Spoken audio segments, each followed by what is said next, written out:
When it happened in 1945, it didn't happen overnight.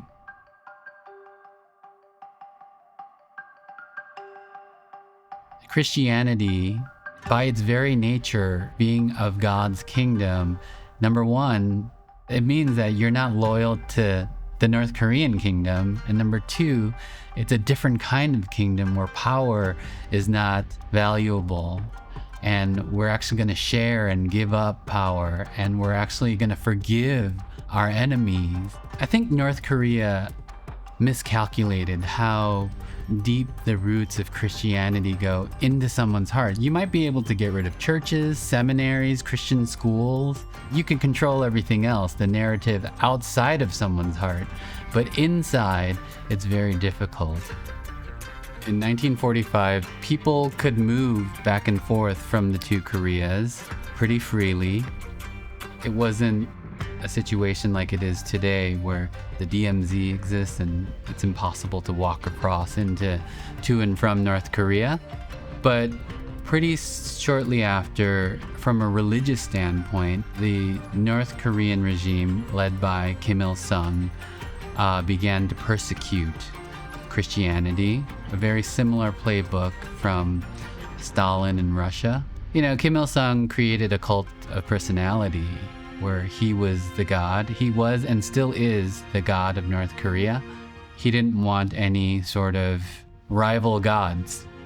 The rhetorical and religious supremacy of the Kim family is directly threatened by Christianity. And so that is when my uncle and Christian churches began to feel the pressure from the communist regime. South Korea had just been occupied by the Japanese, and it was very brutal.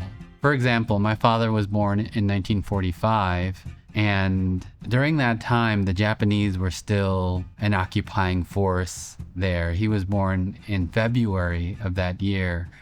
Because of that, children born around that time, the Japanese forced parents to name their children a little bit more Japanese sounding. And so for Korean families, the naming conventions, so you have your last name, which came first, and then for all of your siblings, you had the same syllable. Let's say Kim Jong-un, for example. Kim Jong-un had a brother named Kim Jong-nam, but my dad, out of his 6 other siblings, he is the only person without that syllable. And so it would be as if one child out of all your family didn't have the same last name. The rule of the Japanese was also extremely brutal, and Kim Il-sung laid his mythology on how he fought back the Japanese almost single-handedly. Now, this is all baloney, but that was the mythology, that Kim Il-sung was this great liberator of the Korean peninsula, and that he and his small band of people fought back the Japanese when, in fact, you know, that's not true. You know, in South Korea, it wasn't as heavy-handed. The US wanted to improve their economy so that we could trade with them. But still, there is this sense to this day in South Korea that there's always someone over us. There's this trauma from Japanese occupation, and then the war, and then some other forces splitting our country in half. There's this concept, the word Han. There's no direct translation, but it connotes this burning desire for vengeance against these occupying forces. So to this day, at least in South Korea, and my guess would be in North Korea as well, there are remnants of these occupying forces to this day where the Korean people never get a chance to call our own shots and rule our own land. It comes out in our art. Sometimes Korean art is very dark and very vengeful. If you've seen Squid Game, the movie Parasite, it walks into that territory as well. And so when the peninsula was split, yeah, sure, you could walk back and forth, but pretty soon after, when North Korea invaded South Korea in 1950, that basically was the end of being able to commute back and forth.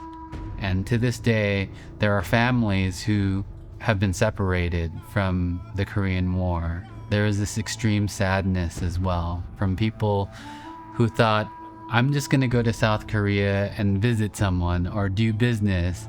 And little did they know that was the last time they could see their family, they could see their homeland. To this day, there is a graveyard for people in this situation. It's very close to the North Korean border.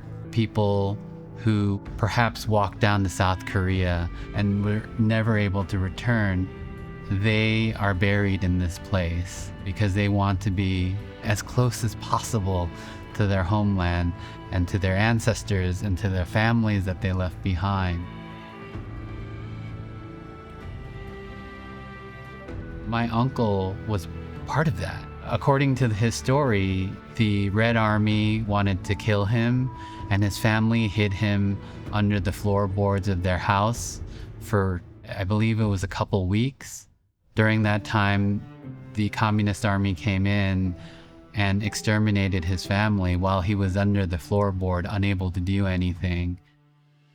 Sometimes their tormentors would lay them head down and pour water into their noses until their abdomens were distended, then jump on them with hobnailed boots.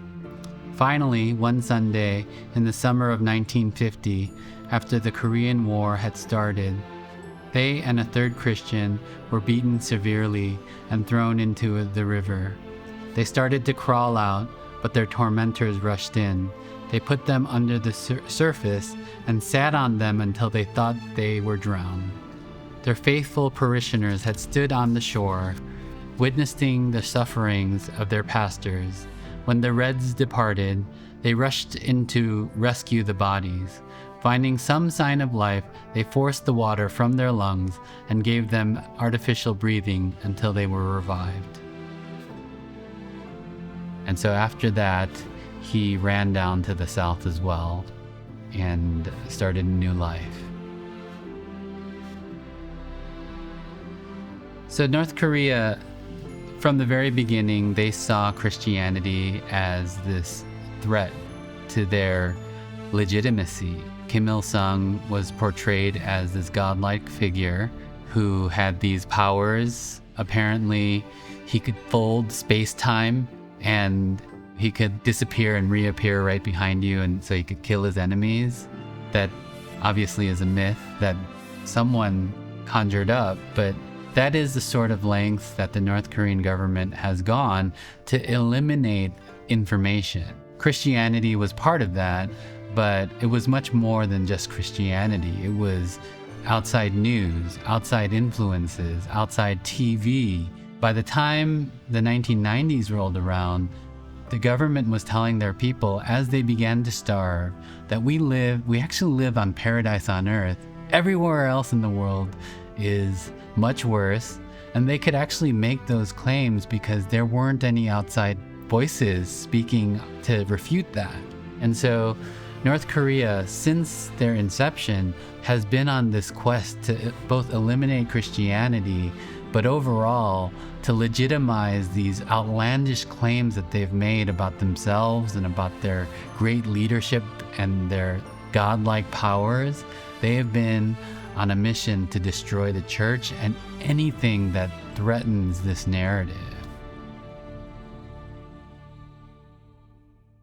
The Bible speaks clearly about God's kingdom. I think Jesus was pretty clear about his kingdom being borderless and his kingdom being about forgiveness and love, about giving up power.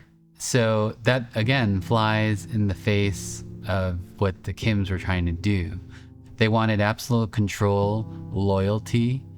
For example, every day North Koreans awake to a literal loudspeaker spewing this stuff out, that the great leader is working on your behalf, so we also have to work hard to overcome this oppressive force of America. And so Christianity, by its very nature being of God's kingdom, number one, it means that you're not loyal to the North Korean kingdom. And number two, it's a different kind of kingdom where power is not valuable.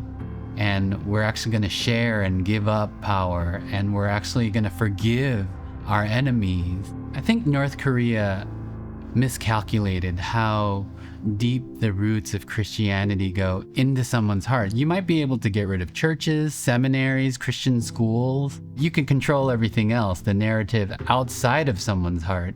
But inside, it's very difficult. And in the next episode, we'll explore how North Korea has been on this foolhardy attempt to eradicate Christianity for all these decades, but in many ways have failed.